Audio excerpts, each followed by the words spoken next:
DecuHeal on kertakäyttöinen kannan kohottaja, jota voi käyttää samalla potilaalla pidempiäkin aikoja. DecuHeal toimitetaan pienessä hygienisessä pakkauksessa, joka on helppo säilyttää ja ottaa mukaan. DecuHeal on puhdas, mutta ei steriili. Pakkauksessa on DecuHealin lisäksi tikku paineen laskemista varten. Taita DecuHeal auki ja työnnä pumpun suutin tyynyn reunassa olevaan itse sulkeutuvaan venttiiliin. Pumppaa tyynyyn ilmaa.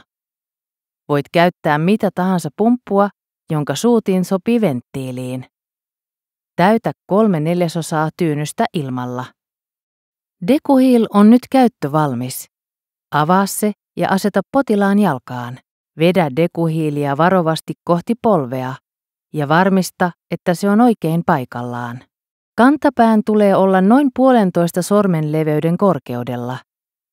Jos kantapää on liian korkealla, poista ilmaa työntämällä tikku venttiiliin.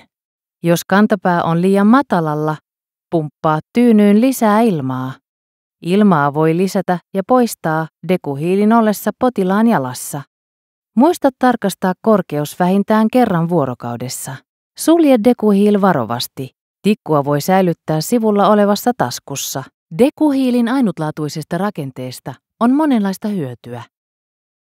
Se poistaa hajut VapoDrain-tekniikalla, josta voit lukea lisää kotisivultamme. Akillesjänteelle on tilaa 2 kantavan solun välissä. Solujen kulmat on pyöristetty, etteivät pohje tai polvi kuormittuisi tarpeettomasti. Jalkapohjan alla oleva purje ehkäisee kampurajalkaa. Avoin kanta vähentää kuormitusta mahdollisimman paljon. DecuHealin voi pyyhkiä alkoholiin tai klooriheksidiiniin kostutetulla liinalla.